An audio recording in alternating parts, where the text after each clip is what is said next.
evening, and it's Friday, and it is time for a community update. Today, we'll be talking mortgages, and to talk about mortgages, I have my friend Gurjinder Tandi joining us, and she is a home financing advisor at Scotiabank. Let's welcome her onto the screen.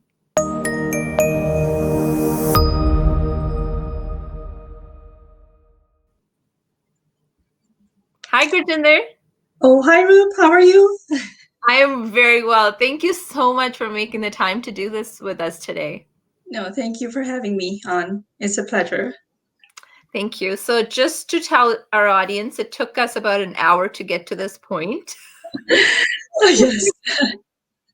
Gurjinder may be an expert in finance. She may be an expert in mortgages, but technology is not really something that she can add to her resume anytime soon. No.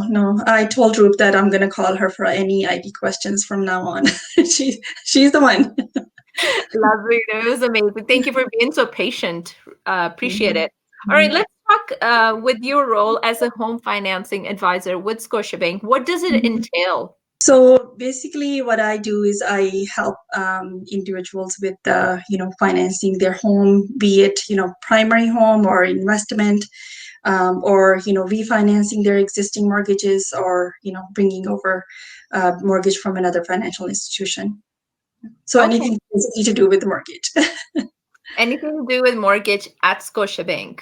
At Scotiabank, that's correct. So, I joined Scotiabank last year in August, but I have been in this role for the last 14 years. So I've been doing it for a while, and I really enjoy it, helping people. Oh, I bet you do. Yes. All right, so let's start with some basic questions about mortgages. What are the type of mortgages?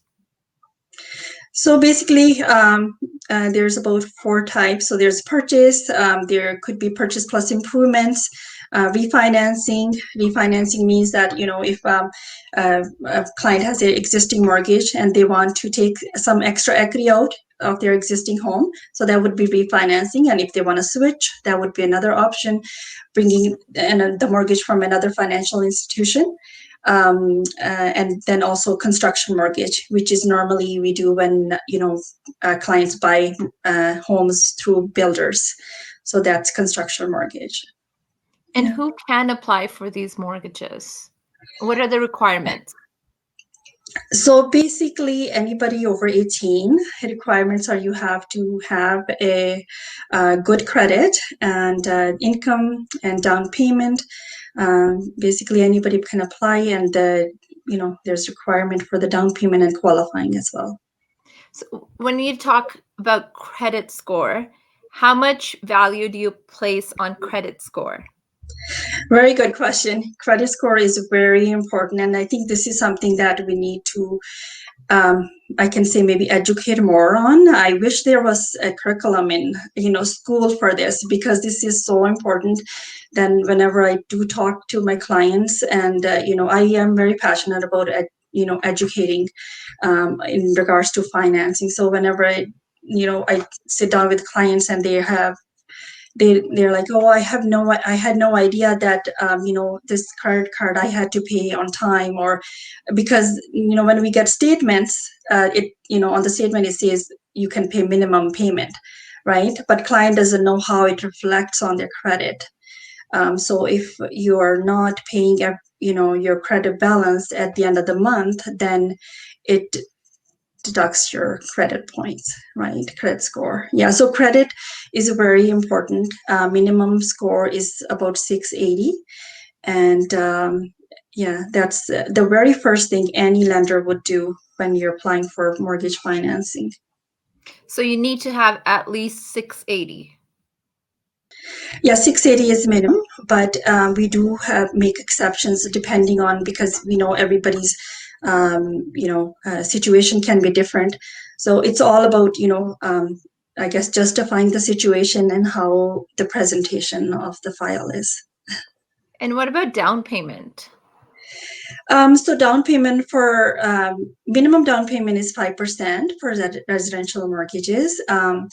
So in Alberta, individuals can have up to 2 homes with 5% down payment, as long as they can qualify.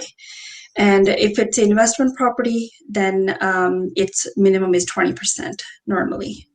What about new immigrants when they come to this country? Let's say they have the money to pay for the house, not all of it, but they can afford to pay down payment, a good chunk, but they don't have a credit rating. Where would you slot them? Can they get a mortgage?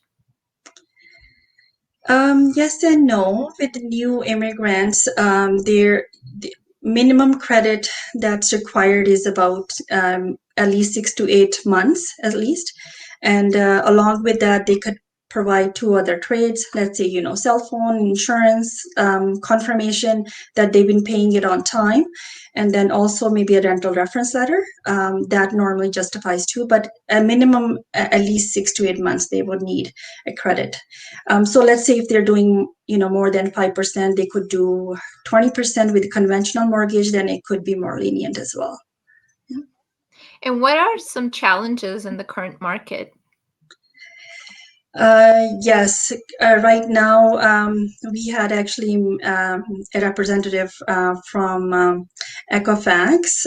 That's one of the private companies that takes cares and manages our credits. So TransUnion and Equifax.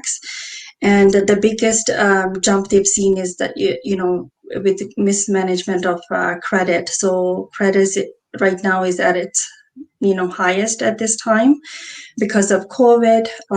Things are it's just these uncertain times. So when I'm looking at approvals or pre-approvals at this time, the biggest challenge I'm seeing is the credit. That's what's really hindering the qualifying amounts for clients. Yeah, I know it is, like you said, uncertain times. A lot of people are suffering. A lot of people are going through really hard times. But I keep hearing about real estate boom, and we talked about it last week as well, that there is a real estate boom in Canada, all across Canada. Are you seeing that in your office as well? Oh yes, it's extremely busy right now. To talk to any lender at this time, they are really busy. So for me, being in this industry for over 20 years, I haven't seen this low of interest rates. So I think that's part of the reason that it's so busy right now. With the buyers and the supply is not there. So that's creating a different kind of demand as well. Yeah. Yeah. So what do you think about these rates? Are they going to stay this low or are they going to come up? What are you predicting? Group, I wish I had a crystal ball, but I don't. But what we're hearing from, we've heard from Bank of Canada that, for the next couple of years, they are not planning to raise the Bank of Canada rate, which means the variable rates will be still on the lower side. But we've already seen fixed rates go up a few times, and I think we will see more of that. So what would you recommend to buyers and sellers in this situation, in this market? In terms of the rate? In terms of any tips for them, do they need to, should you buy a house right now? Should you sell your house right now? Should you get into the market right now?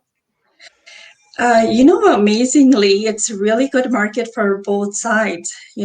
Normally it's not like that, at one point in time that it's good market for buyers and sellers, which it is right now, because there's not enough supply in the market, time to sell, right? And buyers, because the interest rates are lower and the prices are great with builders, and even with resale homes, there's great negotiation that they can do. So it's great time to buy as well. So for both sides, I would say, if you need to sell, this is a great time, and to buy couldn't be better.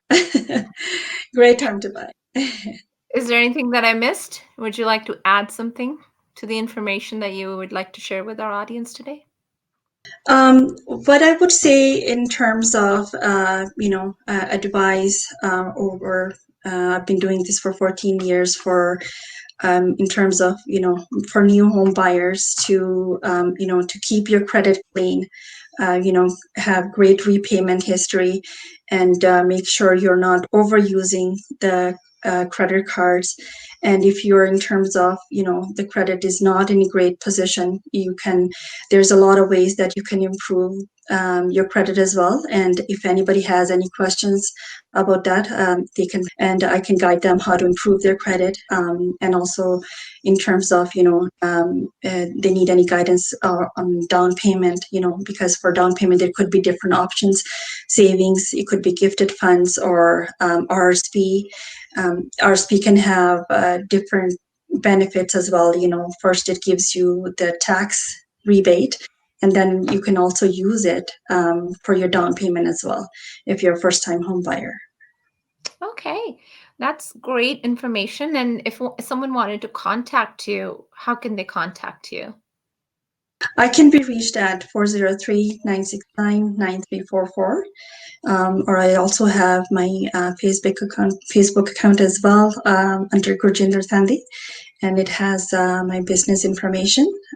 Feel free to contact me. I'll be happy to answer any questions. Perfect. And also, I know that just one last question. So, someone who does not have a clean credit score, can you help them? Like I said before, I can definitely guide them how they can, improve their credit. There's a lot of ways. I do have some information package in English and also in Punjabi as well, which I can forward them. If anybody needs any help, I'll be more than happy to assist them. Perfect. Well, thank you so much for your time. Really appreciate it. And we'll chat with you soon on a different set of questions. And I'll encourage our audience to send in questions if you have any questions in regards to mortgages, and we'll ask Gurjinder those questions next time. Thank you so much once again. You have a good night. Thank you. Thank you for having me. Good night. Bye-bye. Take care.